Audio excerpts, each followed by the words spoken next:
Hi friends, ఇది వచ్చి నిన్నటి వ్లాగ్. అమ్మ పలికాన్ నుండి వచ్చింది. ఇంకా కొన్ని కూరగాయలు ఆకుకూరలు తెచ్చింది. నేను చూపిస్తున్న ఆకుకూర ఏదో మీకు ఐడియా ఉందా గాయ్స్?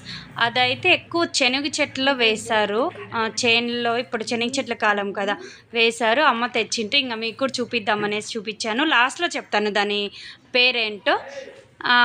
చాలా బాగుంటుంది. అది పప్పు చేసుకుంటాము.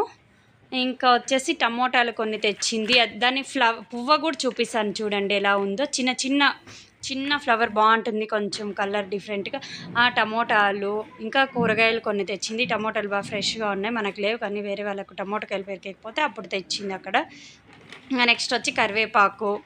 ఇంకా ఊళ్ళో ఏమేమి దొరికితే వాళ్ళు ఇష్టంగా తెస్తా అంటారు కదా. ఇంకా నేను ఇందాక చెప్పినాను కదా, శనగ చెట్టులో ఉంటుంది ఆకు. పనసకాయలు, ఆ పనసకాయలు అయితే మా చెట్లు వెండి నేను చిన్నప్పుడు తిన్నాను. మళ్ళీ ఇప్పుడు అమ్మ ఇంకా 2 కాయలు వచ్చినాయి అనేసి అంటే తీసుకొచ్చింది. పిల్లలు పాపం తింటాను అనేసి ఇంకా అమ్మ వచ్చింది. ఈవినింగ్ వచ్చిందండి అమ్మ 6కి అట్లా. ఇంకా మా వారు చికెన్ తీసుకొచ్చేసారు. ఇంకొంచెం గట్టిగా ఫ్రై చేద్దామనేసి ఆయిల్లో కొంచెం మగ్గనిద్దాము అలాగే అనేసి కొంచెం కరివేపాకు అలాగే చికెన్ ఆయిల్ వేసి కొంచెం సేపు సిమ్లో పెట్టేసి కొంచెం వాటర్ అంతా ఇమిరిపోయేసి ఆయిల్ పైకి వస్తే కొంచెం బాగుంటుంది ముక్కలు అనేసి అందులోనే ఉప్పు కూడా వేసి కొంచెం అలా మగ్గబెట్టాను.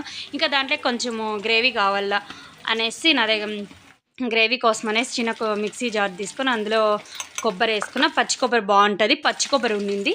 ఆ పచ్చి కొబ్బరి కొద్దిగా వచ్చేసి ధనియా పౌడర్, కారపొడి, అలాగే అక్కడ పసుపు వేసేసి ఇంకా ఇంకొన్ని గరం మసాలా కూడా యాడ్ చేశాను. అది కొంచెం మిస్ అయిపోయింది ఆ వీడియో అనేసి ఇంక యాలక్ బుడ్డ, లవంగము అవి వేసేసాను. ఇంకా చికెన్ మొత్తం బాగా ఆయిల్లో ఫ్రై అయిపోయింది సిమ్లోనే.